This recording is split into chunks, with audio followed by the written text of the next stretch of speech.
Now, I've been looking forward to this for a long time. One of the most passionate, inspirational and committed men in the industry who's campaigned for over 40 years to keep dolphins out of captivity. In this rare opportunity to see the acclaimed founder of the Dolphin Project, star of The Cove and passionate campaigner, please welcome Mr. Ric O'Barry.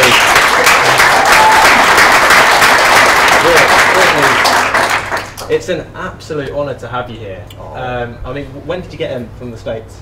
Yesterday. Yesterday? Yep. And he's here now, everybody. That deserves another round of applause. That's incredible. So, how's things going? The Dolphin Project. Tell us a little bit about that.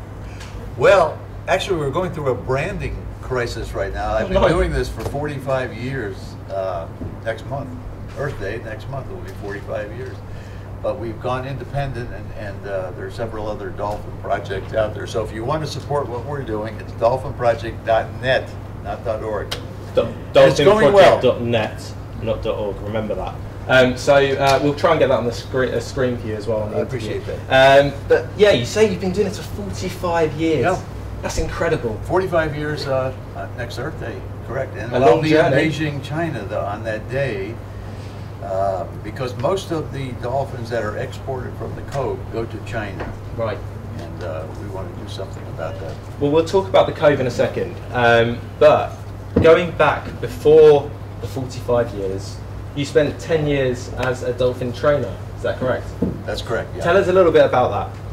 Well, I used to capture dolphins and train them. And now I do the exact opposite. Untrain them and put them back where they belong. I get to do that sometimes, and we've done that in Guatemala, Nicaragua, Colombia, Brazil, Haiti. Actually, we have a project right now in Korea to return the last 2 captive dolphins at the Seoul Zoo to Jeju Island, where they were captured. We returned 3 of them last year. So yeah, that's what we do. And I mean, it's an incredible thing that you do. But when you were a trainer, what was the point for you that you enjoyed it? You enjoyed doing the training, I take it. What was the point that you suddenly thought, oh no, this isn't the path that I want to go down. This isn't right. Yeah, well, it came about during the filming of the Flipper TV series. And for those that don't know Flipper, just explain. Oh, that's right. That's right. That was so long ago. A lot of people don't know what I'm talking about when I say Flipper. People don't know who the Beatles are, believe it or not. So Flipper was a TV series, kind of like Lassie, and I captured those dolphins, 5 of them, who collectively were named Flipper. They were all females. It was a very, very popular TV series all over the world, and I was part of that for 7 years. I actually lived with those 5 dolphins at the Miami Seaquarium.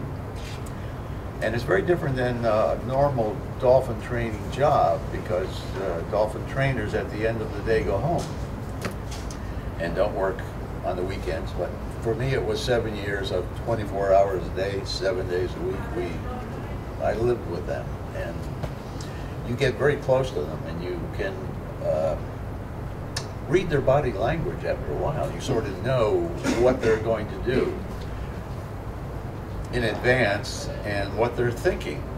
Much like a lot of the audience here have pets at home, pet dogs and cats, and if your dog is coming across the room or something, you can anticipate what they're going to do. You just know them, And so we became very, very close, and I could tell they were depressed, that captivity was a failed experiment. Was that from their body language that you could tell? From their body language, yeah, from watching them and living with them. So I've got to ask you then, you could obviously tell that they were depressed. Yeah. Was there ever a sense of guilt there that you'd captured them from the wild, that it could, the way they were feeling could have been essentially from what you were doing, taking them from the wild? Absolutely, yeah. And was that one of the main motivations to... Yeah, that was my motivation, actually. When I quit on Earth Day 1970, I was going to free every captive dolphin that I could. And I was arrested for the first time in my life in Bimini, the island Bimini in the Bahama Islands, trying to free a captive dolphin. Yeah, you can see the depression. Most people who go to dolphinariums don't see the same thing that I'm seeing. We're looking at the same thing and seeing different things. They can't see beyond the dolphin smile. It's literally an optical illusion. Yeah. And this multi-billion-dollar industry is based around that optical illusion. I can see beyond that. Tell us a little bit about your book, because that explains all about that, doesn't it? Behind the Dolphin Smile, yeah. That's what it's about, those Flipper years. I wrote a sequel called To Free a Dolphin. It's out of print now, but it can be found on Amazon for used copies for $1 or $2. But it's about the years during the Flipper television series and the movies and the birth of the Dolphin Project. So obviously 45 years, like we say, is a long time. Yeah. What's the progress that you've seen from when you started to now? Well, I see an enormous amount of progress. In what way? Well, in 1970, when I started speaking out against captivity, there was no such thing as Greenpeace, Sea Shepherd, PETA, Born Free. None of that existed. I was like this fool. On your own? Yeah. And so when I'm doing an interview, I have to define the problem to the journalist who doesn't get it. I can tell by their body language they just don't get it. They think I'm making this up. Today, it has become a mainstream issue. That's the progress. I think we'd all agree, actually, that Ric has been one of the main contributors to raising this awareness, and I think we should give him a round of applause. I mean, so many people are touched by what you do, and I mean, was that the strangest thing for you, going through the 45 years, that you're actually realising that people's heads were turning, and people's minds were actually thinking more like yours? How was that for you to see that? Was that quite emotional, or? Well, it still is. I'm still in awe of that. There were more captive dolphins in the UK than there are in Florida. They're gone. There were so many dolphinariums in Germany. I've been campaigning in Germany for I don't know how many years. There's only one left. In Switzerland, they're all gone. So I see tremendous progress. People who are getting involved in this movement in the last 10 years or so, they may not see that kind of progress, but it's there. It's become a mainstream issue. And, you know, we've got to talk about Taiji, because that is a real issue still. And for those that don't know, for those that are slightly unsure, please tell them all about The Cove and about Taiji. Oh, well, there's a movie called The Cove. You can find it online. And there's also a follow-up TV series called Blood Dolphins, my son Lincoln produced. It's 3 episodes. You can watch that for free at our dolphinproject.net website. It's funny how that movie happened. It really wasn't the movie at all. It was no different than this interview I'm doing with you. It was just another one of these interviews I've been doing for so many years. I bet we won't get the Oscar, though. Well, I mean, I'm sure they were shocked they got an Oscar, because it wasn't really. It was a phone call. A guy calls me. He says, "Can I follow you around with my camera?" I said, "Sure." I'm going to Taiji tomorrow. He said, "Well, I'll meet you there." And he hung up the telephone and went out and took a 3-day crash course on how to make a movie. He never made a movie before. Which is a wonderful, wonderful story. I love telling this to film students, and I told that to my son. And he went out and did the same thing and made this great television series. And it's really true. Anybody can do it. You just have to film everything and then surround yourself with people who know more than you do. Writers, editors, so forth and so on. And that's the new activism. The Cove, Blackfish, Blood Dolphins. That is change. That's why SeaWorld stock is plummeting. People are becoming aware. People who were not aware earlier, and weren't even aware that they weren't aware. So these films, are really powerful. And they've made my life so much easier. If I'm doing an interview now, if the journalist saw The Cove, I don't have to define the problem. But just to explain, so just say it one more time. What is The Cove? What goes on? Well, there's a lot. That is really hard to capsulize because there's a lot of going on in that movie. It's about saving the oceans. It's about our relationship with the ocean. It's about mercury contamination, which is a worldwide problem. It's not a Japanese problem. It's a worldwide problem. We know that the dolphins in Taiji are contaminated with mercury, menthol mercury, and PCBs. But guess what? So are the dolphins right off the coast of Brighton here. It's everywhere. It's about that. It's about the capture of dolphins. And the thing I like the most about that movie, because it's been such a useful tool to me, is it's as much about the dolphin captivity issue as it is about the slaughter of dolphins in the Cove. That is extremely valuable to me because as soon as people see it, they get it. And they're going to think twice before they buy a ticket for a dolphin show. That's where the real power is. And do you think that, Twitter, social media, that plays a huge part? I was following them on Twitter, Sea Shepherd and everyone. And you can tell how much of an influence they have and how much of an influence social media has. Yeah. I mean, they use cameras, hidden cameras and things like that, as you saw in the movie. What do you think the effect is of social media? It's changed everything.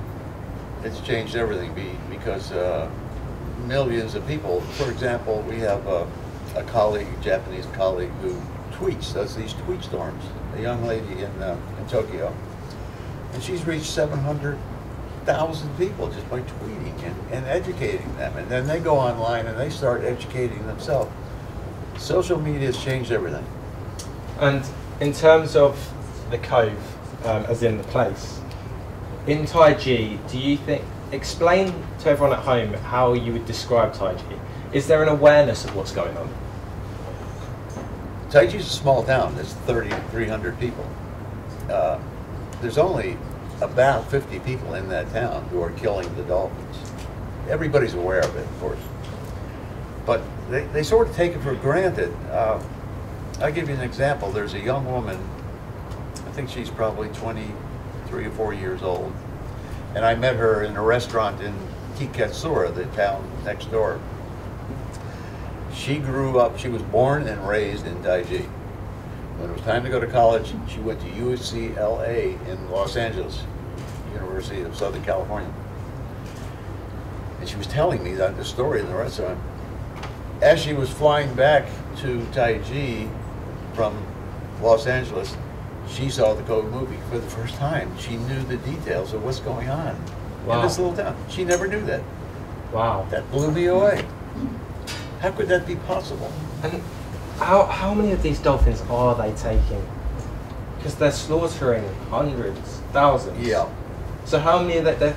You've got people that are supposedly trainers that are in the water with them to take to these marine parks. How many are they choosing?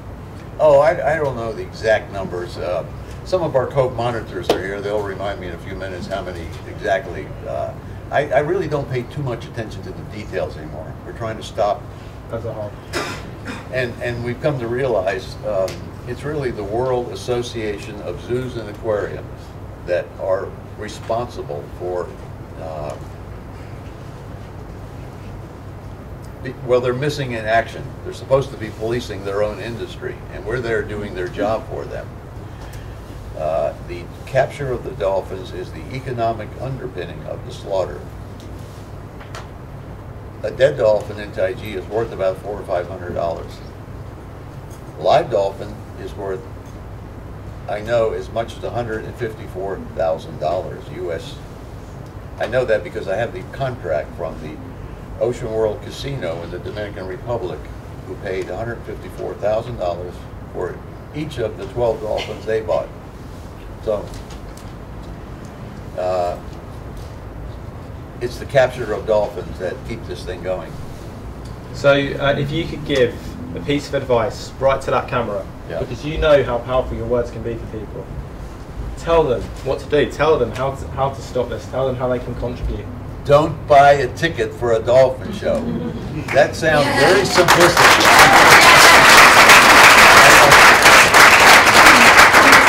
But I know that sounds very simplistic, but it's based on supply and demand like any other product. Yeah. And if people will stop buying tickets, the problem will go away. So we have a lot more work to do in Japan. If people want to support what we're doing, please go to dolphinproject.net and make a donation. We need money, guns, and lawyers. We don't need the guns. But the guns are maybe water guns. A lot of what we do is street theater, and so. Yeah, we'll cut the guns first. We do need support because we're starting all over again. Of course. And yesterday, you know, I was talking to Will Travers on Free Foundation, and I'm so impressed with this WhaleFest. The thing I like most about it is we're surrounded by like-minded people. I'm usually surrounded by people who want to kill me. We're all one here, guys, aren't we? We're all one. We're all with you here. So yeah, with the, maybe we'll partner with the Foreign Free Foundation. We need to do this in Japan. Yeah. You know, and have a celebration and get a lot of Japanese people together under the same roof and have music and fun and celebrate dolphins. And so we're looking into that. We're talking about that. My producer screamed in my ear, yes. So it's obviously very good. But yeah, I mean, in terms of you releasing the dolphins, how do you go about doing that? Just explain to us. Well, it's a process, and the protocol, I've been writing it for years. It's on our website also. It's really reversing the training process. The first step is to get the dolphins out of the tank and into natural seawater, where they can experience the natural rhythms of the sea and the tide and the current,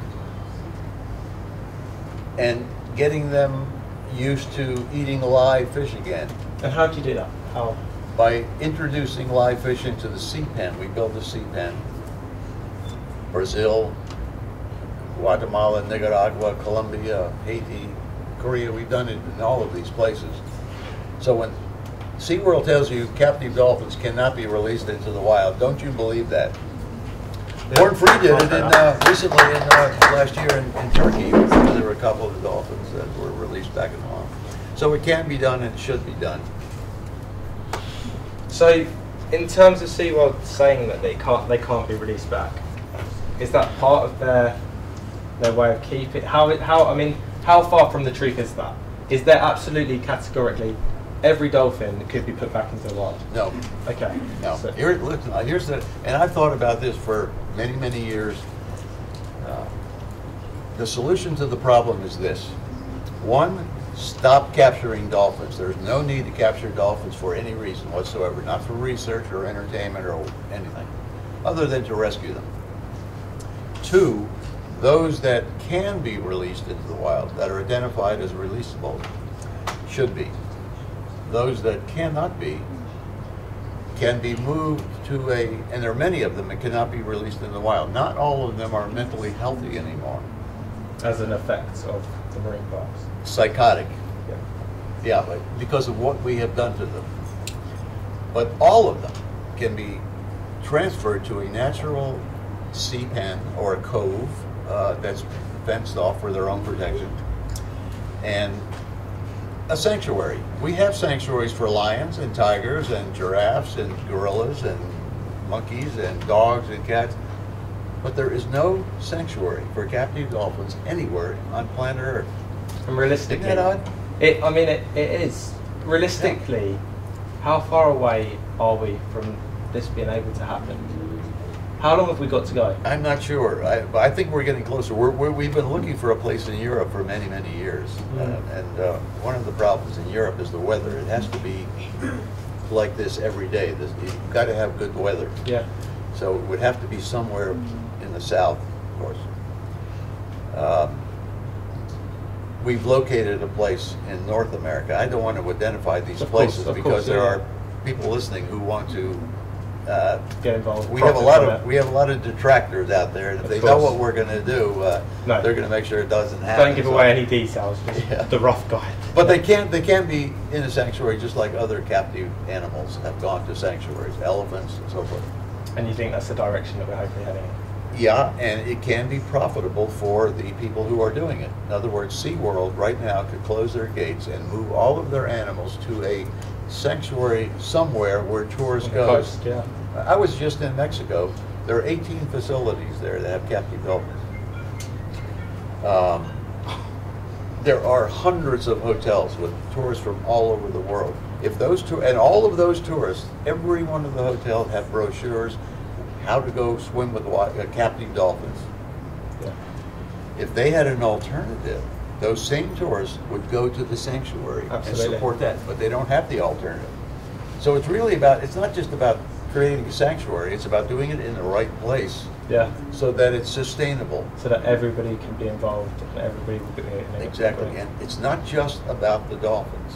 It's about young people, children who go to these places and walk out of there. Sorry, you're saying young people. I think it's fair to say that a lot of people are inspired to be like you. And I think you've done that for a lot of young people. Oh, well, thank I mean, I think everyone would agree with that. When a lot of young people are inspired by what you've done. But yeah, if you could move slightly to your left, I'm being told. Oh yeah. The sun's in your face. Oh no, the other way. Sorry, right. Sorry, we're okay again. Yeah, I think it's people like yourself that are inspiring young people. And you know, we had the young guns on the show earlier today, who help with the conservation of cetaceans and things like that. And the work that they're doing and the passion that they were showing, it is really positive. It is really positive that everyone is moving in the right direction. But I think we're going to wrap it up now anyway, and we're going to move to some questions from the audience. So I'm sure there's loads of you. We'll start with you over here. Yes, I'd like to ask about your Japanese friend Ishi Izumi. Is he progressing with his taking people out to see dolphins in the wild? Yeah, but there aren't a lot of dolphins in Fujo anymore. He does it as much as he can. Now he's starting to take people out, SUP, stand-up paddle boarding. You see these, I saw a couple of them here today, where dolphins are. But frankly, there aren't a lot of dolphins in Fujo anymore. And so he doesn't see them every time he goes out. He was going to come here with us today, actually, but we couldn't afford it. We just don't have the money that we had. But he's progressing. Yeah, he's doing fine. Yes. Good. I was at his home for New Year's. Yes. I was wondering, how can we persuade the Japanese government to shut this operation down? How can we persuade the Japanese government? We can't. The Japanese people have to do this. The dolphin slaughter in Taiji will end when the Japanese people rise up against it. And so our work is about connecting up with the Japanese people. They need to take ownership of this issue. How reliant are they?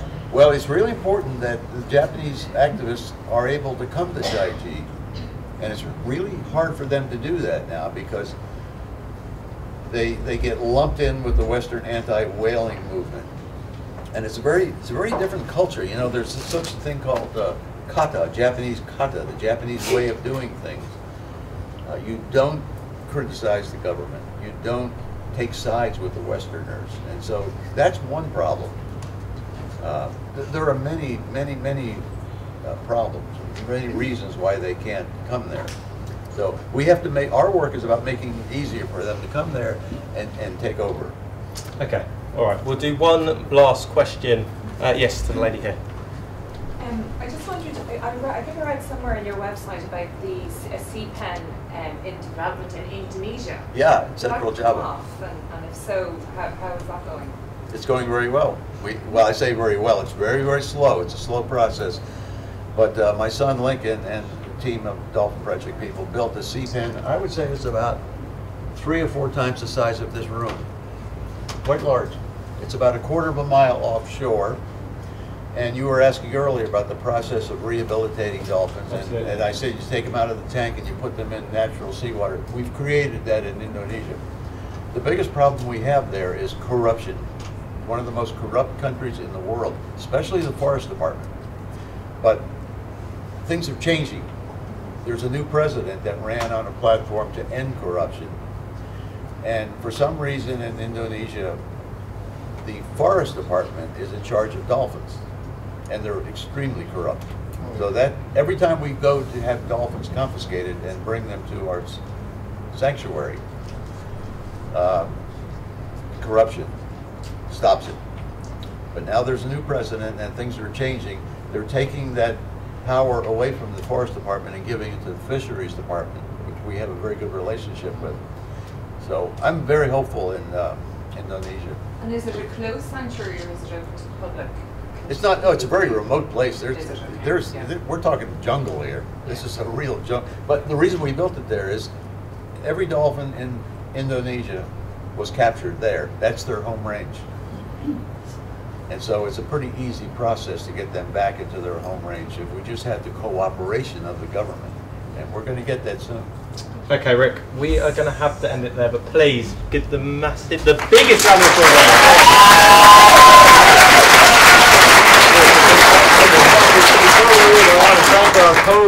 Our Cove monitors, some of them are here, I think. Taryn, I saw Taryn. Come in, the Cove monitors. Vicky, where are they? Some of them are here. Some of them are down at the booth. Oh, come over quickly. Come in. I thought I saw Vicky walking through the room. Where are they? They're coming. Yeah, good. Vicky. Let's speak to you guys very, very, very quickly. Yeah, and Vicky brought, what, 8 kids. Eight kids from Thailand. She lives in Phuket. Wow. And so now we have children coming to Taiji. Incredible. Yeah, just tell us a little bit quickly. Oh yeah, so once I'd kind of been to Taiji, I started working at the schools in Phuket where I live and just educating them about captivity and why it's wrong. And their teacher decided she wanted to come with me in, when did I go? January, February this year. So the kids were like, we want to go with you as well. So the teacher said, well, if your parents say you can go, thinking. Yeah, they might say, yeah. There's no, and 8 of them came and they were with us for a week. And what, just out of interest, how did they feel about it? They were incredible. I mean, they handed a petition into the mayor. Actually, Taryn came to film them. Yeah. They were really strong, actually. They witnessed everything. Like they saw one of the worst slaughters that I witnessed. They were with me. And all they said to me, they were like, Vicky, I hope they kill all of them and that none of them are taken into captivity. And I'm like, if that's what you go away with, if that's what seeing a hunt, if that's what it means, it even just goes to show how wrong the captive trade is. And Rick's right, it's gotta stop. Don't buy a ticket. Oh, That's yeah. the end. Taryn's been there many times. Yeah, I mean, the biggest message is the fact that, everybody wants to drive hunts to stop with the killing. The fact of the matter is they're going to continue hunting dolphins if they still have a captive industry and are still selling them to Asia. What I've got to ask you is, you come face to face with these people that are slaughtering, more or less, the people that are slaughtering. Is there any remorse at all? Or is it to them business is business? They're cows. Cows. Yeah, there's an Just look at abattoir it like worker any worse. I take it you're talking about that's how they see the dolphins then. Yeah. Yeah. That's right. Okay. Yes. Yeah. Sorry. Sorry. Yeah. They just see them as cows, pigs, or anything else that they can take from the ocean. It's kind of something that's interesting about Japan is that they have laws about cruelty to animals. They don't apply to anything that comes from the ocean. How ridiculous is that? So there's a lot of marine life that are treated in substandard conditions. But how has that been left? Like how have they not altered that? They're just excluded. Just not included enough. But is there a particular reason why that's the case, or is maybe they just don't? Maybe they just see everything from the ocean as something that they can take. And I'm really positive about that changing. When we try to talk to people that are in these facilities that go to watch the dolphins be in a capture facility, and just say no, they're not resting, they're bored to death. I mean, they're doing nothing here. That doesn't look normal to you, does it? So. And I follow what you guys do all the time, as I say, on Twitter, everything. And I think I speak on behalf of everyone here when I say thank you very much for everything you do.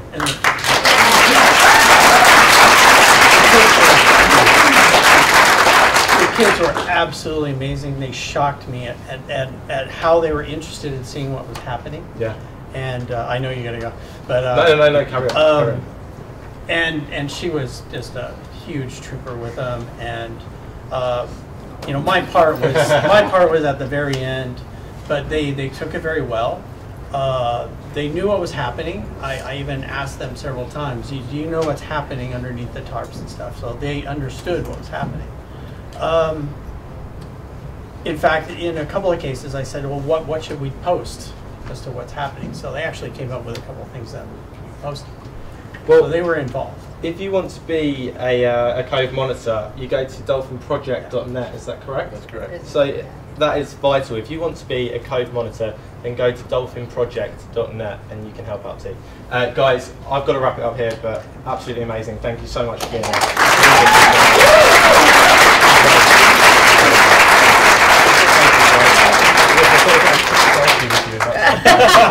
I can't let this opportunity go. Everybody's going to have to have a Ric selfie. It's got to be done.